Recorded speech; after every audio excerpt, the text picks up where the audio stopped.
will be hoping to score a good result. He shares the second row of the grid with his RP Motorsport teammate, and that is the Spaniard Alexander Toril. Toril comes into the weekend 5th in the championship standing, still looking for a race victory, but Toril has been consistent throughout the course of the season, was very happy to get his elbows out at Monza back in October. Some pretty feisty defence, not least from teammate and championship leader Sandy Stuvik. And Stuvik will have a lot of work to do today, carving his way up through the order. We had 30 cars that appeared for qualifying earlier on. As you can see, they stretch out along the length of this start and finish straight. And it is a real treat as well to see Formula 3 cars in action on the full Circuits Catalunya Grand Prix layout. The first of the Emilio de Vallota cars is Tatiana Colleron, who is making her seasonal debut in the European F3 Open this weekend. She raced in European F3 Open last year. She knows the cars, knows the track, and jumping straight into the Vallota car and immediately out-qualifying her teammates. Well, certainly last year she had more than her fair share of bad luck and frustrations, and she will be looking to end her 2013 season on a high, possibly with a podium or even a race victory here. Race will be over 35 minutes or 17 laps, depending really on whether or not we get a safety car. If we don't get a safety car, then they should complete the 17 laps. No trouble at all. 6th on the grid, the driver who's probably been the most improved over the second half of the season, Mario Marasca. He and the BVM racing team have really clicked. He was arguably on course for a podium finish back at Monza before he had a spin coming out of the first chicane that took him out of the leading train. Even so, he raced himself very impressively up through the field in the second half of that race. So Mario Marasca has got another good opportunity to get himself on to the rostrum here from 6th on the grid, because certainly along the long start and finish straight you can overtake. 7th then, Sandy Stuvik, the driver from Thailand, leading the championship and fresh from his first taste of GP2 machinery as well this week. He went out to the GP2 tests at Abu Dhabi and was pretty pleased with how things went, given that he'd never driven cars as powerfully as that beforehand. However, frustrations in qualifying this morning, and indeed he wasn't really on the pace yesterday during free practice either. So Stuvik has a lot to do, because once you take drop scores into account, essentially it comes down to really whoever finishes in front, be it Jones or Stuvik, over the course of these two races. And for this first race of the weekend, of course they do have the second to come tomorrow, it would appear to be very, very much advantage Ed Jones as the safety car heads off on to its inspection lap. The grid is beginning to clear of mechanics, and then the countdown will begin, and very shortly the penultimate race from the 2013 European F3 Open will get underway. If you're new to the F3 Open, of course, to explain, there are two classes. There is the principal class, which is for the Lara F312 cars, and then there is the Cup class, which is for the slightly older F308, and we'll discuss those shortly. 8th on the grid then, Nelson Mason. He was 3rd fastest in qualifying, but as we alluded to earlier on, picking up a 5-place grid penalty for setting his fastest lap time when there were yellow flags displayed on the circuit, and the officials taking a fairly dim view of that, so the Canadian driver has got a lot of work to do, as we can take a glimpse of the banners in support of Santiago Urrutia along the grandstand here. We've got a sizable crowd who've flocked into the Circuits Catalunya as well today. There are people to be found in most of the grandstands around the circuit. Knowledgeable and enthusiastic crowd here. 9th on the grid, switching teams for this weekend. Hector Hurst, a race winner already this year at the Nürburgring for the Emilio de Vallota team. He's moved across to Team West Tech for this weekend, and possibly with an eye towards plans for next season. And Hurst taking a little bit of time, the team telling me, to maybe adapt to the setup characteristics of the West Tech car. 9th on the grid, though, is still giving him every opportunity to net a good points finish and potentially jump Alexandre Cougnaud in the championship, because Cougnaud on 99 points is in 6th, Hurst 7th on 97, so very much in the mix as the grid begins to clear. We work our way down the order, and 10th on the grid it is Vicky Piria, former GP3 racer. And again, she has really taken advantage of the improvements from the BVM team in the second half of this season. In particular at Monza, the BVM cars were absolutely flying. They're also looking pretty formidable at Spa as well. And the team will be delighted to have got both Piria and Mario Marasca into the top 10 in qualifying this morning. which was fortunately an uninterrupted session. We do occasionally have the odd red flag during European F3 Open qualifying, but not this morning. It ran for the full 30 minutes without interruptions. Disappointingly so for Yarin Stern. 11th on the grid, thumbs up from the Israeli driver. He's had one of those years, unfortunately, where he seems to have gone progressively backwards through the course of the season. He started very, very strongly, getting himself onto the podium at Paul Ricard in the damp conditions. Actually stood a chance of winning the second race of the weekend at Paul Ricard, but thereafter he's not challenged the rostrum. Had something of a resurgence at Spa with the 6th and the 5th, but then Mons was disappointing. And that frustration has continued here into Barcelona. So the last couple of mechanics just remaining on the grid with the slave batteries to get the cars fired up as the 1 minute board is shown to the drivers. They get the signal to turn the engines on. The slave batteries will be disconnected. The last mechanics will give the driver a quick handshake, clear from the grid, and then it's really time for the drivers to start concentrating, start focusing on the task ahead. And there are the 2 championships to be decided this weekend. We've discussed already the European F3 Open, but the copper class is very tight as well. So we take a look at the grid with Ed Jones in pole position, Alexandra Cugno alongside him second on the grid. Row 2, Santiago Urrutia and Alexander Torrell. Row 3, Tatiana Calderon and Mario Marasca. Row 4, Sandy Stuvik and Nelson Mason, the pair of them very, very quick drivers. Watch for them coming up through the order. Row 5, Hecht Hurst and Vicky Piria. And then row 6, Yarin Stern and Valeria Carballo, the first of the Campos Racing runners. Igor Yurin it is who takes the copper class pole position from Tommaso Menini, and Cameron Twynham. Twynham and Richard Gondra in 18th, they are fighting for the copper class championship victory. Chris Hoer making his F3 Open debut this weekend, very impressive young Austrian driver, qualifying Westec teammate Sean Walkinshaw. Artur Janos has been in fine form of late, but unfortunately 25th in the grid leaves him arguably a little bit too much to do. It's a bit of Gerardo Nieto, who has actually stalled on the grid at the start of the formation lap, so frustrations for Gerardo Nieto in the Telmex car, who is currently immobile right outside that commentary box window, which is overlooking the back half of the start and finish straight. So even if Nieto does get his car fired up, he will have to start from the rear of the grid. So the rest of the cars, it's about putting a little bit of heat into their tyres, because of course in the European F3 Open, to explain, unlike other Formula 3 series, it is an engine that is a control engine supplied by the F3 Open organising body GT Sport. As we see Nieto being pushed into the pit lane, they also have a control gearbox as well. They all run on control compound Dunlop tyres. So in terms of development for the cars, there isn't a huge amount the teams can do individually. Instead, it all comes down tricks and tweaks from the setup that they can possibly look to deploy. The cars then halfway round the formation lap here. The Circuit de Catalunya, of course, track these drivers will need to learn very well as they set their sights on progressing upwards towards Formula 1, because even with the limited testing we get these days in F1, it still remains a favoured test venue for Formula 1 teams, and also when they have the opportunity to do filming days as well. So in the championship, just to recap for you, Sandy Stuvik leads the way, but he has got to drop 2 scores because he's not finished lower than 5th in any race this year. Once you factor those drop scores into account, then in fact it's Ed Jones who is just edging clear of Stuvik coming into the start of the race, because Jones gets the extra point for pole position in the copper class. It's Richard Gonda, the Slovakian driver in the DriveX car, who leads the way from Cameron Twynham in the green Team Westec machine. And Gonda, provided he finishes ahead of Twynham in today's race, and really provided Twynham doesn't score too well, could wrap up the championship in the copper class today. It all depends whether or not Gonda is 10 points or more clear of Cameron Twynham at the checkered flag. So that is going to be a battle worth watching for amongst the older F308 cars, headed up by Igor Yurin, the Spanish driver. So frustrations for Gerardo Nieto, who tangled with Igor Yurin, lost him out at Monza, and his run of poor luck continues, really. It's been one of those seasons for Nieto. He's been involved in 1 or 2 incidents, some of which his own making, others certainly weren't. And now mechanical maladies for him on the grid, so he will aim to start from the pit lane. Meanwhile, the head of the field beginning to form up.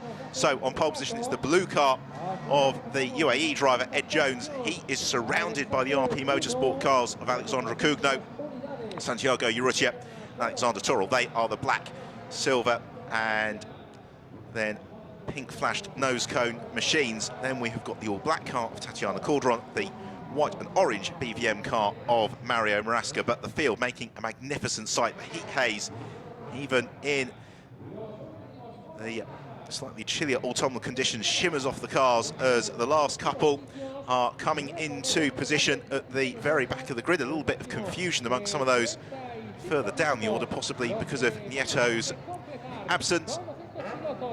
The car of William Barbosa comes to its marks at the very back of the grid, the front of the grid, poised and ready as we get the green flag then from the marshal. Eyes the gantry, red lights go on, out they go. Who's made the jump? Is a super get away from Ed Jones. Also a good start from Santiago Urrutia from third on the grid, whereas Alexandra Cougnaud rather left standing. So as they sprint downhill towards the first turn, it's Jones from Urrutia, then it's Cougnaud and Torrell side by side for third position. As Urrutia tries to go around the outside of Ed Jones into turn one. Let's see if he made it stick further back. They're all cleanly through the first couple of turns. No, it is Jones who leads. Urrutia in second, then it's Alexander Torrell in third position, having got the jump on Alexandra Cougnaud. Had a slow start. Somebody goes flying off across the grass in the background. We'll pick up who that was momentarily.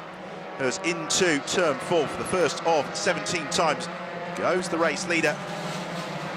Ed Jones already trying to pull clear of Urrutia, who's being reeled in by teammates Torrell and Cougnaud.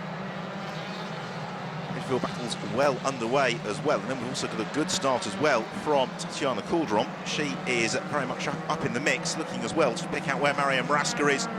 He is there as well, and then he has got Nelson Mason just in behind him. So the driver who we need to try and pick up here is Sandy Stuvik, because I'm not quite sure where Stuvik is. We'll see as they come through the second intermediate point. Nelson Mason, is that looking to gain some ground? It is indeed. Nelson Mason diving to the inside of Sandy Stuvik, so Stuvik demoted into 8th position. That's going to be very frustrating for Stuvik to be stuck behind Nelson Mason, who will be disinclined to allow him through, partly for his own race and also partly because it gives teammate Ed Jones every opportunity to really elevate himself up in the championship standings. They all jink through turns 14 and 15.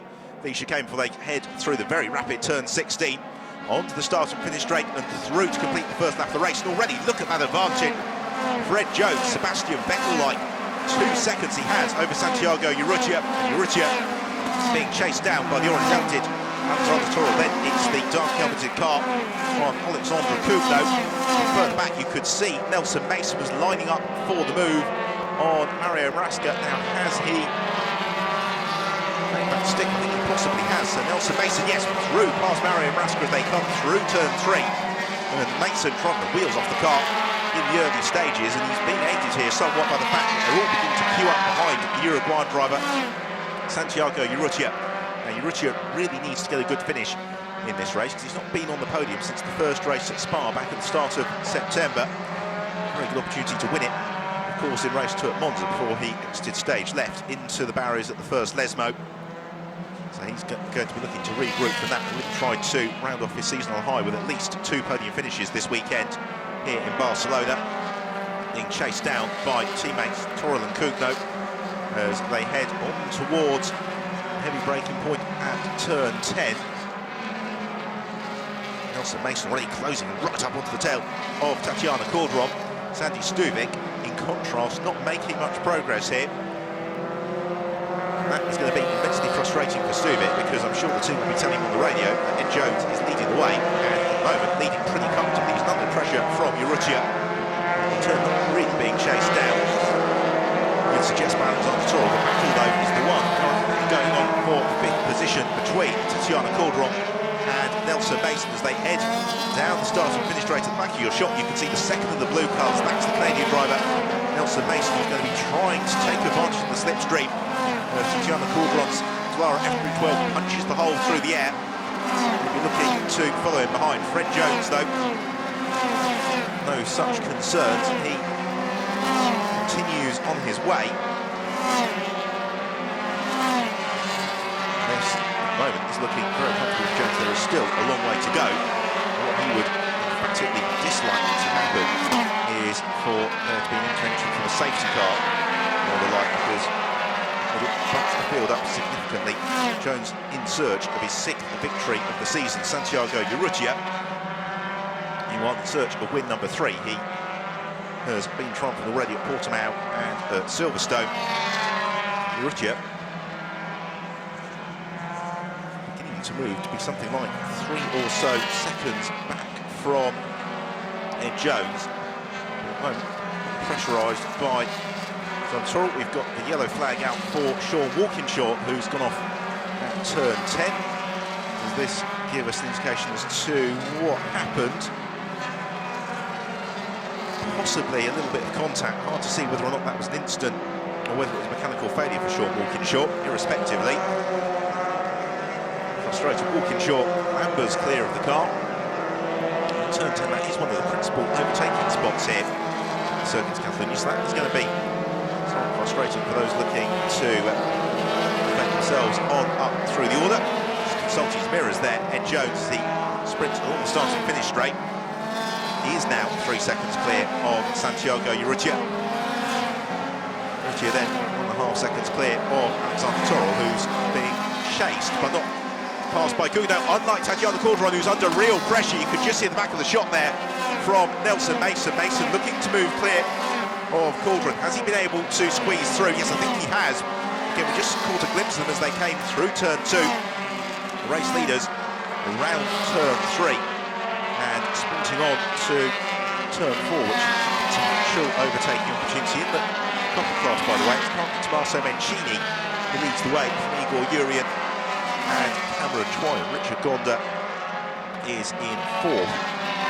I think that would be sufficient to give Gonda the class championship if things stay as they are. The RP cars just beginning to close up on each other, possibly. Now that the early exchanges, the race have been completed. So there is Alexander Toro. He's got Tom Racuna just in behind him. Then I suspect it's Nelson Mason, who we'll see next. It is Mason, so he made that move stick on Tatiana Calderon. This impressive stuff from Nelson Mason.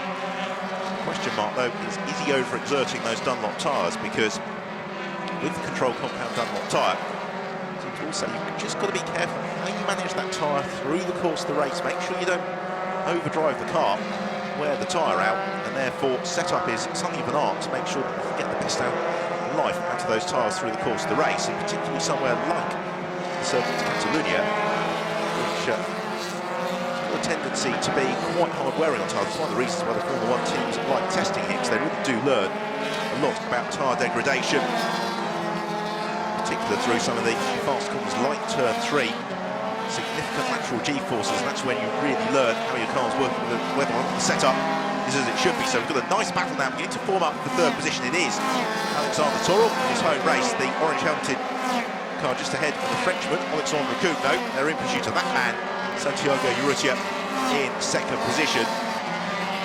Urrutia, at the moment, just slipping away from Ed Jones, albeit not by very much last time around. Urrutia setting his personal best lap of the race last time. Nelson Mason, as the caption tells you, was the fastest of anybody as out of turn 5. Santiago Urrutia continues to try and get himself back onto terms with Ed Jones. The problem Urrutia's got is he's not within the slipstream here for Ed Jones, so any advantage Urrutia is able to gain really comes down to just how hard he's prepared to push in these early stages of the race. And also, whether or not Ed Jones is going to make any slips, and I suspect that is very, very unlikely on the part of Jones, who has had one of those seasons where he just has not made mistakes. The only loss in his copybook, and it, you could argue, was at Monza when he made the incorrect decision to switch to wet tyres at the start of the race, and those that stayed on slicks really had the better of it as the track dried out. Other than that, Jones has run pretty much faultlessly. He's only been off the podium 3 times this year in the races in which he's competed, which gives you an indication of just how consistent he has been. So the fight for 3rd, losing round Santiago Urrutia, but has Nelson Mason made any inroads at all into Alexandre Cougno? In fact, not on that last lap. Mason was 3/10 slower than Cugno. He's in the slipstream behind Toro, ducking and diving, and goes through. Brilliant move from Alexandre Cugno, who takes third position away from Toro, using the slipstream down the start and finish straight. Cugno picked his moment to pounce, and through he went. Cugno looking for his third podium finish of the season. Works around turn 4. One break here of Alexandre Toro, who was immediately slipping into the clutches of Nelson Mason. You just wonder whether or not Cugno fancies the pace that he's got underneath him, knows that Mason is coming. Therefore, he wants to put a little bit of daylight between himself and the Canadian driver. So what can Nelson Mason do? We've seen some very, very brave driving from Mason throughout the course of the season. His natural ability and enthusiasm has really been managed very, very well by the WestTech team, and a couple of the mistakes that we saw earlier in the year have been largely ironed out by now. But he is still probably the most spectacular driver in the field, certainly when it comes to commitment in overtaking manoeuvres. Now, what can he do here about Alexandre Toro? He closes up on the brakes, down through the gears, around the left-hander at turn 10, into turn 11, and then never-ending right-hander of turn 12 before they set up for the sequence of the end of the lap. Now, you can't really overtake through turn 13, or indeed the chicane at 14 and 15. Instead, what you want to do is just get as good an exit as possible from the chicane to use the slipstream as you head out of turn 16, the long start and finish straight. That is what Nelson Mason is trying to do. Is he close enough? Arguably not just at the moment. He needs to be another 2 or 3 car lengths close, but he's able to close in along the slipstream. You can see he's still got the meat of the straight to come, and Alexandre Toro knows that he moves to the inside line. Mason to the outside. This is what we like to see from Nelson Mason. Commitment, and around the outside he goes. Lovely move there from Nelson Mason. Judged it in the slipstream to perfection.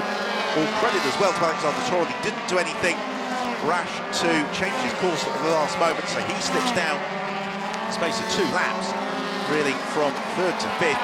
Nelson Mason comes up to 4th and immediately begins his pursuit of Alexandre Cugno. Cugno, though, pulled the hammer, pulled the pin, and was able to set his fastest lap of the race. Last around, it was 2 seconds quicker as well than teammate Toro, and that means that Nelson Mason's got the best part, 1.7 seconds, something like that, to close in on to Alexandre Cugno. Toro now has got to concern himself possibly with the progress of the man just behind him, because it's Sandy Stubik, who out of the sight of our cameras has made some ground. He's moved clear of Tatiana Caldron, he's passed Mario Maraska, so Sandy Stubik, the erstwhile championship leader, is up into 6th position, chasing down Toro. There he is. Now, Sandy Stubik, whatever happens in this race, essentially will have 10 more points to count to his championship tally because of the way that the drop scores work. So, really, anything that Stubik can do to gain ground here is just a bonus in his championship fight versus Ed Jones. There he is. We've got the group behind. Yaron Stern closing in the tail of his teammate, Tatiana Caldron. Well, Ed Jones leading the way, 3.7 seconds is advantage over Santiago Urrutia. So Urrutia able to manage that gap really as much as he'd like. Further back, a few adventures. Very tight as Hector Hurst picks his way past Valerio Carballo. And that is a fight for 10th, 11th position, which at the moment is just swinging in favour of Hurst. Jones, though, is reeled off. 40% of the race distance, seemingly untroubled, but really the smoothness and steadiness of the car belies the effort that's going on within the cockpit from Ed Jones, because his Formula 3 cars, relatively speaking, with a lot more grip than power, and therefore, to get the most out of them, you really do need to carry an awful lot of corner speed. You need to maximise corner exit speed. Because the amount of what they've got available, the cars look absolutely nailed to the road until they start sliding into a very, very narrow window between the car beginning to start moving through the corners and the car rotating. And therefore, somebody like Ed Jones, he's absolutely driving on the knife edge. The car looks perfectly hooked up, though. And this is exactly what he'll have wanted. As you can see what that does to the Drivers' Championship, once you factor in what scores, it gives Jones the advantage. He's pushing very hard, though, as demonstrated the way he leapt over the curbs coming out of turn 13 through the chicane. On towards the final turn, and the 8th lap of the race about to be completed by Ed Jones, who further still extends his advantage over Santiago Urrutia, the leading quartet, just with a degree of separation at the moment, because Urrutia under no pressure from Cugno. Cugno, for the time being, able to withstand the efforts of Nelson Mason, who broken clear of Alexander Torrell. There is Torrell. He's still got Sandy Stubik looking to stay with him. You can see through the slipstream, Stubik's not really making much ground. The same goes for Yaron Stern as he tries to pick his way up past Tatiana Calderon.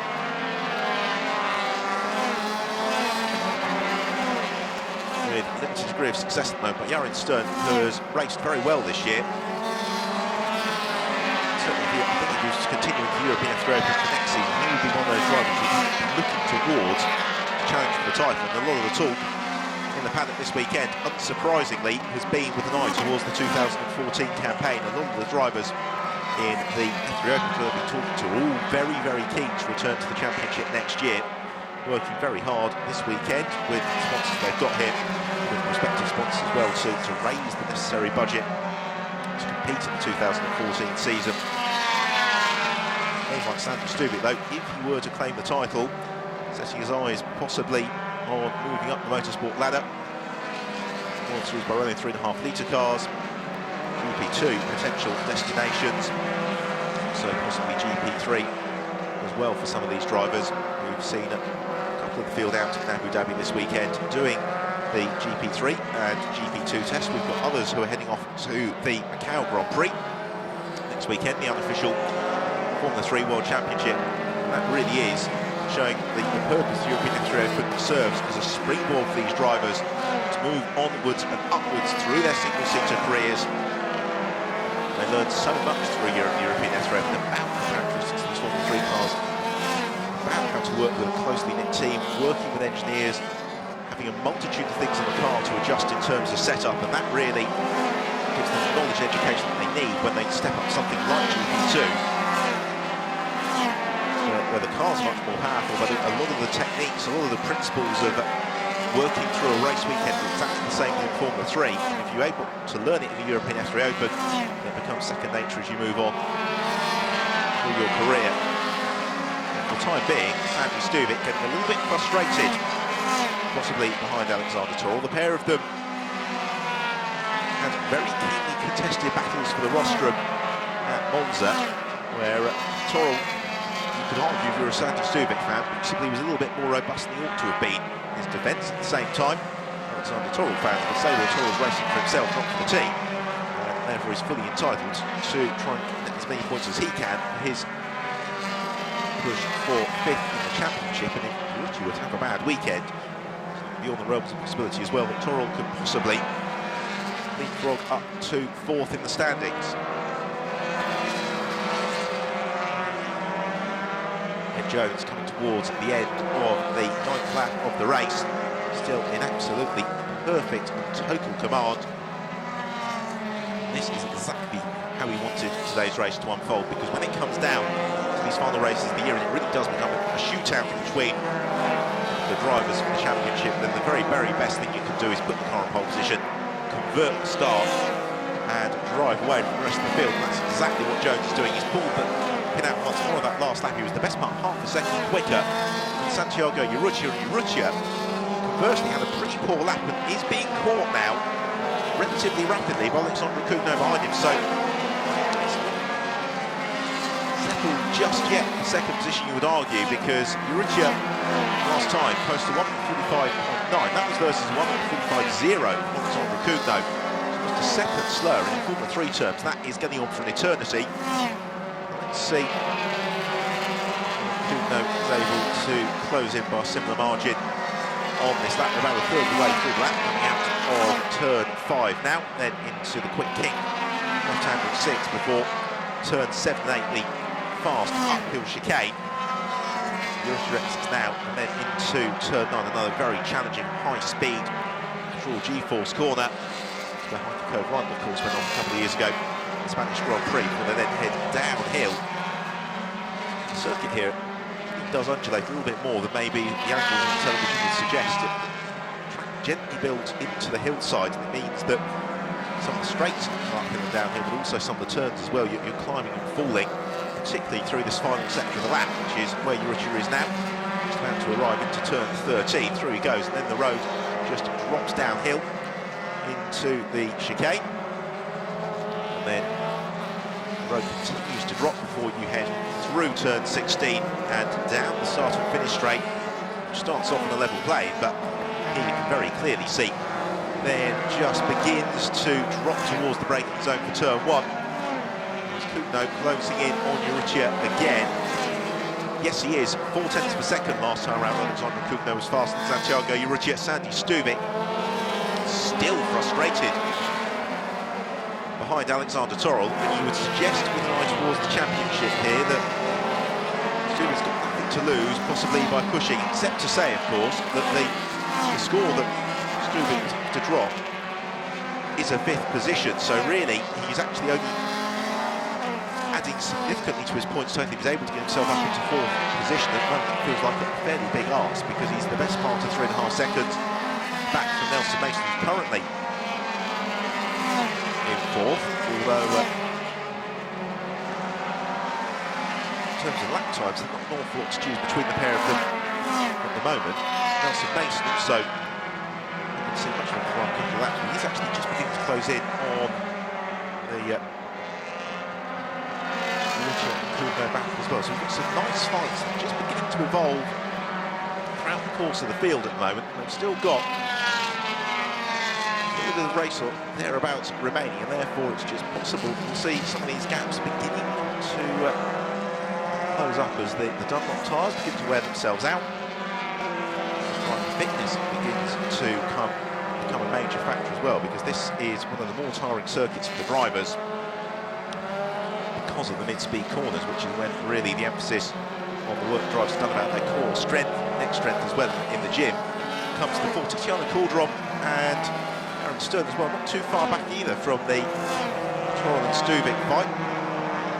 Fred Jones, this is of no concern whatsoever. Then we've got Urrutia and Kugno. Nelson Mason has had a very poor lap out to the side of the cameras, but he was something like 2 seconds slower than Urrutia and Kugno. So Nelson Mason now emphatically out of the hunt for 3rd place, and slipping back towards Alexander Torol as we follow the race leader Ed Jones.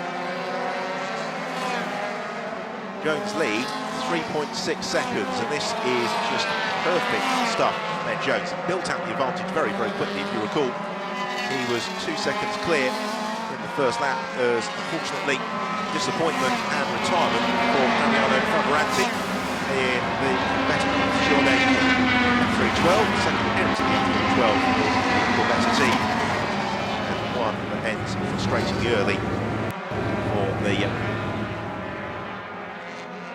young Italian driver. Actually had most of his racing successes competing in Asia, which is a increasingly popular destination for young drivers at the very start of their career due to the relative affordability of going racing in Asia. Also, well, age restrictions maybe not quite as rigorous as those in Europe. Jones is another driver who started his racing career, of course, outside of Europe, racing in the UAE and some of the Arabian Series before coming to the UK to compete in the Intersteps Formula, and then making the switch into European competition, Formula 1 and 2 litre cars, and the European F3 Open, of course, casting our mind back 12 months ago. That was when Jones made a sensational debut in the European F3 Open here in Barcelona, immediately a front runner, and immediately a driver we thought could challenge for the championship in 2013. That's exactly the way it has panned out, as Urrutia has had a good lap on this occasion. 0.4 of a second indeed faster he was. Now in Kugno, we've seen a change in the order behind though. We haven't seen it on camera, but we have seen it on the timing screen, and that is that Nelson Mason has not as yet come across the line. So trouble for the Canadian driver Nelson Mason. He has gone missing somewhere out on the circuit, so it means that all the RP Motorsport cars are converging upon each other now, because we've got the Urrutia and Kugno group, and then we've got a super scrap behind between Torol and Stuvik, being caught as well by Calderon and Stern. So what has happened to Nelson Mason? He got missing somewhere. Well, he had, of course, that very slow lap last time around. This time around, he has just not come through at all.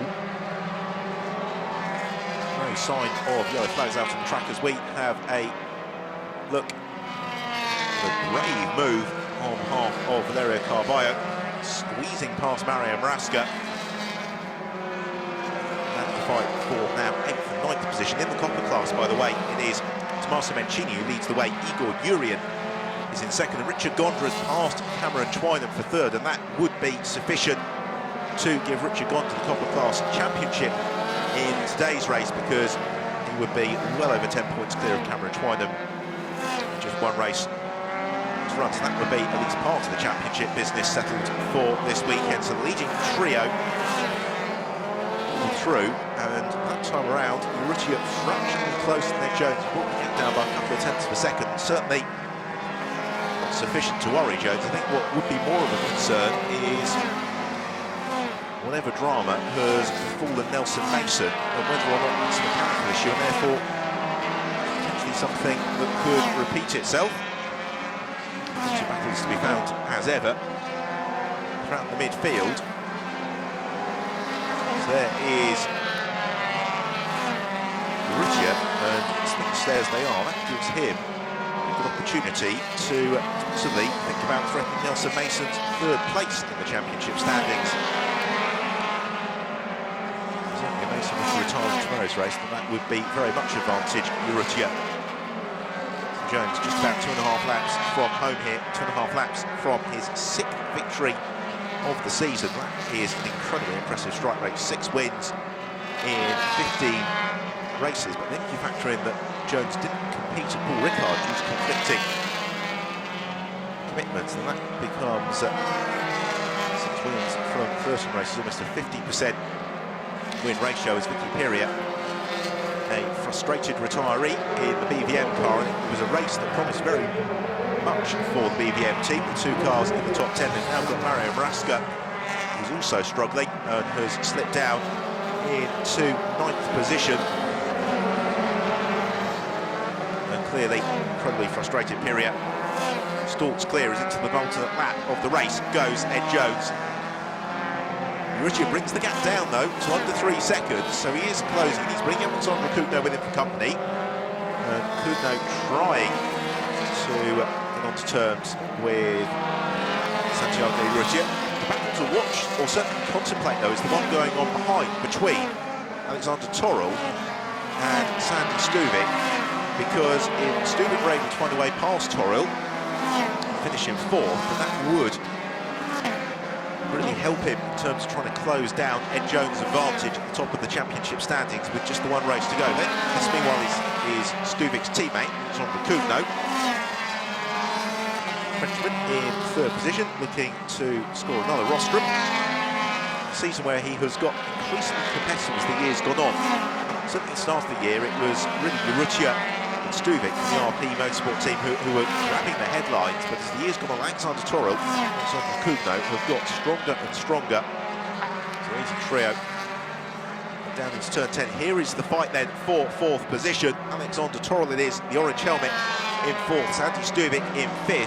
And Stuvik would really like to try and find a way past Torrell if he possibly can. Although he just seems to have maybe slipped back a little bit over the course of this lap, because there was 8 tenths of a second between the pair of them as they embarked upon this 16th lap of the race. That visibly looks to be a little bit close to something like 1 second, maybe even 1.2 seconds. That is immensely frustrating for Sandy Stuvik, because what he'd like to be is in Alexander Torrell's slipstream as they head down the start and finish straight for the final time. Because the checkered flag point is only a couple of 100 metres away from the final turn, so there's an opportunity to slipstream actually out of the final turn. Instead, they've got to do it on this last full run down the start and finish straight, and Stuvik isn't quite close enough to do it on this occasion, as the gap did go out to just under 1.2 seconds. Feels like it's going to be a little bit too much for Sandy Stuvik to try and overhaul on this last lap of the race. Ed Jones is certainly beginning to slip towards the clutches of Santiago Urrutia. That was another slower lap from Jones. He gave away 0.3 of a second to Uruguayan last time around. I don't think it's going to be quite enough to really concern Jones, I would suggest. But what it does mean is that he can't afford to take his foot off the gas. He certainly needs to keep the concentration levels absolutely to the maximum all the way through to the checkered flag. But this has also been quite helpful for Santiago Urrutia, because now he can see Jones in front of him. He's able to pace himself against Ed Jones, and that means that Alexandre Cugno, who at one point we thought was going to leap onto the tail of Urrutia and possibly look to really compete for that second position, he's never really quite been able to do that. He even get himself into a position where he could possibly look to challenge at the end of the long start and finish straight. So for Ed Jones, though, this has been absolutely how he'd have wanted the race to unfold. Pole position, converted it, has led from lights to almost checkered flag. He's just got 3 corners to go. He rattles off the first 2 of those with some aplomb as he heads into the final turn. It's Ed Jones who is about to claim his 6th victory of the season in the European F3 Open and possibly get a couple of fingers on the 2013 crown. He wins it from Santiago Urrutia in the end by just under a second. Alexandre Cugno completes the rostrum. Alexander Toro in 4th, so Sandy Stuvik finishes in 5th. And then Tatiana Cordron, very strong 6th for her in her seasonal debut in European F3 Open. The rest of the top 10 flash through, and also confirm the class standings. Hurst completes top 10. It's Tommaso Mencini then in 11th, who wins the copper class, and he takes it from Igor Urian, and then Richard Gonda, who finishes 3rd in the copper class, and that, by my reckoning, is sufficient to give Gonda the copper class title in the European F3 Open for 2013. The wheel tracks of Kevin Giavizzi, so congratulations to Richard Gonda, congratulations as well to Ed Jones, who did the perfect performance for Team Westtech. Celebrations there for the DriveX team, and there you see the pitboard champion in the European F3 Open Cup class, Richard Gonda, who has really been the pace setter in the Cup class all season long, and but for 1 or 2 adventures along the way, you'd have argued that possibly he could have wrapped it up a little bit sooner. Nonetheless, the DriveX team win it with a race to spare, despite the valiant efforts of Cameron Twynham, who has had a superb season in his first year sampling Formula 3 machinery. There is the celebration for the DriveX team. It's also very nice as well to see that Richard Gonda will be on the Cup class podium as well, because it's always slightly disappointing when a driver wraps up the championship but doesn't actually finish on the podium. But for Richard Gonda, that's not the case, so he will get the opportunity to spray the champagne here at the Circuit de Catalunya, the final rounds of 2013 European F3 Open. And with the calendar for 2014 that's been released this week, it will also play host to the final rounds of the 2014 season. So the Santiago Urrutia fan club have plenty to celebrate. Not quite a win for their man today, but nonetheless a very impressive performance. And I'm sure they will give him a huge cheer onto the podium. The moment which is awaiting the arrival of Urrutia into Parc Ferme. However, the 3rd place finisher Alexandre Cugno is there, as is race winner Ed Jones. Celebration for Team Westtech as Jones picks himself from the cockpit and clambers out, and Jones really couldn't have done much today in terms of taking the title fight to Sandy Stuvik. Delight for Ed Jones, and I think what's going to be so frustrating for Sandy Stuvik as well is not only did he eventually finish in 5th position, but it wasn't one of those 5th place finishes where he'd been on the pace throughout the course of the race, there'd been a mistake or a spin or something that seemed slipping down the order. It was very much a case that he really just hasn't quite had the pace that he was showing at Monza all the way through the weekend. So work to be done overnight for RP Motorsport and Sandy Stuvik. Santiago Urrutia handshakes with the RP team, who have much to celebrate from today's race, with 2 cars on the podium. The copper class cars also coming to a halt in Parc Ferme. A win for Tommaso Mencini, and that will consolidate overnight 3rd place in the cup class standings, but also gives him the opportunity to potentially poach 2nd position as well from Cameron Twynham in tomorrow's race, it certainly closes things up and makes them very interesting. There's loud cheers, unsurprisingly, within the Parc Fermé. Richard Gonda gets the congratulations of friends, family, well-wishers, and the DriveX team as the obligatory T-shirts get handed out to all and sundry. For Gonda, a very mature performance. As we take a look at the final results then, with victory, Fred Jones, second place, Santiago Urrutia, third place, Alexandra Kugno, from Alexander Torrell and Sandy Stubik, Tatiana Calderon in sixth, from Yarin Stern, Valerio Carballo in excellent eighth, ahead of Mario Mraska and Hector Hurst. Marcel Mencini then winning the cup class from Igor Urian and Richard Gonda. Cameron Twynham, therefore, somewhat frustrated to be fourth in the class, 15th overall, ahead of Artur Janos, Nicholas Pola. Word for Constantino Peroni and also Chris Herr. They both finished very strongly in their F3 Open debuts. So in terms of the Drivers' Championship then, once you factor in scores and the like, this is how it looks, with Jones clear of Stuvik. In the Cup Championship though, Richard Gonda 15 points clear of Cameron Twynham, and then Tommaso Mencini snapping at his heels. Richard Gonda can celebrate. The celebrations for the overall championship though, we'll have to wait until tomorrow. Of course, you will be able to watch tomorrow's race full, live and in HD through the European F3 Open website, through the GT Open website as well, www.gtopen.tv, and the race gets underway at 1:20 Central European time tomorrow. So do join us for the championship finale for the 2013 European F3 Open. Podium celebrations about to get underway. Bustling pit lane, so third place, Alexandra Kugno into second position. Huge cheer from Santiago Urrutia, the foot of the podium. We can see Frank Country position is almost a sea of sky blue. And then our race winner, a super performance from Ed Jones.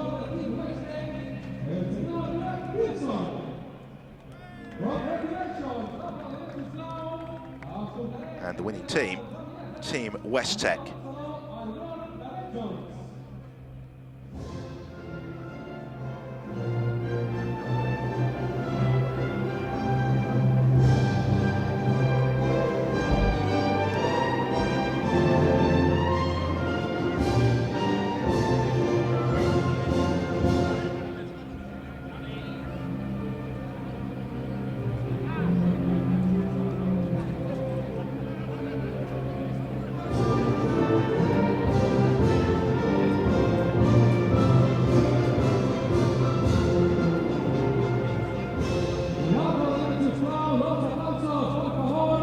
So the UAE anthem in honour of Ed Jones, his sixth victory of a very impressive thus far 2013 campaign. And on with the presentations of the trophies. So I suspect we will get a very large cheer for Urrutia when he gets his first of all, though it is the third place for Alexandra Kugno. Very impressive performance that from Kugno, very mature, level-headed drive. The same goes for Santiago Urrutia. That's exactly what Urrutia needed to bounce back from the disappointments that we saw at Monza and at Spa as well. And Fred Jones, the perfect performance, and he receives not the trophy for his somewhat overflowing mantelpiece now. It's been one of those seasons for Jones, success upon success, and likewise for Team Westtech as they claim the team trophy for today. So presentations complete, time to pose for the photographers on the top step of the podium. Smiles all around, although of course for all of these drivers the weekend really only half done, because they'll be first on track tomorrow morning, 9:15. They have their qualifying session in advance of the final race of the season, and the decision not to spray the champagne.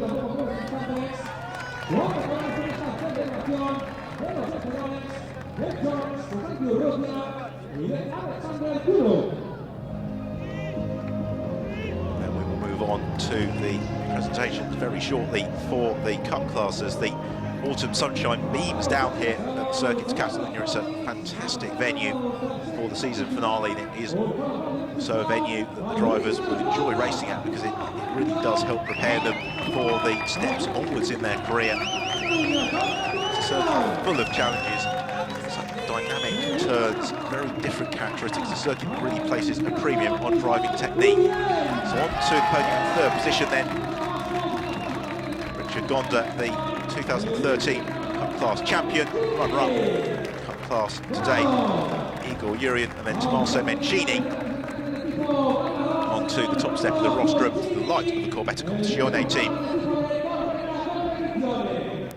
who claim the team honours as well. The representative from the team out to the podium as well, smiles all around.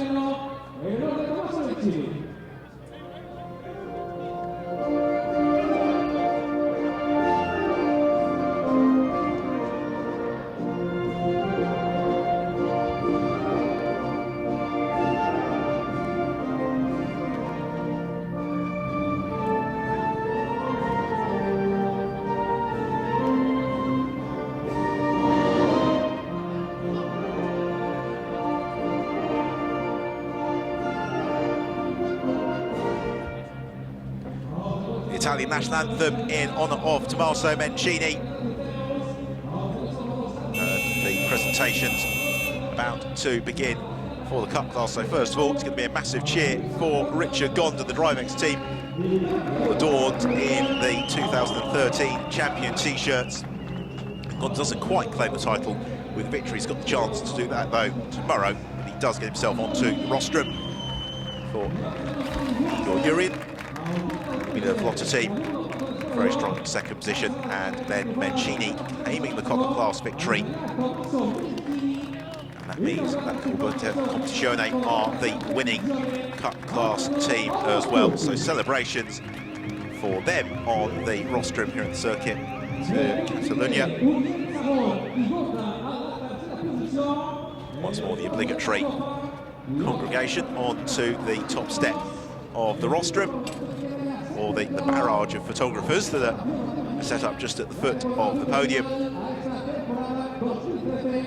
Smiles all around, and now time to make merry with the champagne here in Barcelona. So second race of the day is to get the cork off the bubbly first, and that is a race that's won by Igor Urian. Celebrations as well for Tommaso Mencini, for Richard Gonda. Does get the champagne running, I'm sure he will celebrate. We take a look at some of the highlights from what was a tense race here in Barcelona. Cars magnificent in the sunshine, but off the line it was Ed Jones who made the perfect getaway as they sprinted down towards turn one. He was followed by Santiago Urrutia, the pair of them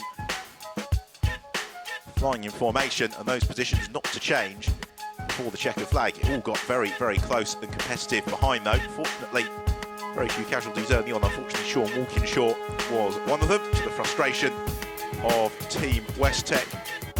Maxi Chuklin also an early retirement. The start then of the early phase of the race was Nelson Mason, who charged up the order to fourth position before retiring. That move on Alexander Torrell was the move that was sufficient to give him fourth. Further back, it's Pola getting involved in all sorts of drama alongside Andres Sarabia. Valero Carballo put in a super performance as she and Mario Marasca did battle. There was fighting to be found throughout the course of the field, but it was a victory for Ed Jones. It took him one step closer to the 2013 European F3 Open title, followed home by Santiago Urrutia and Alexandra Gugno. It was a Cup Class victory for Tommaso Mencini, but third in the Cup Class was sufficient to give Richard Gonda the overall Cup title.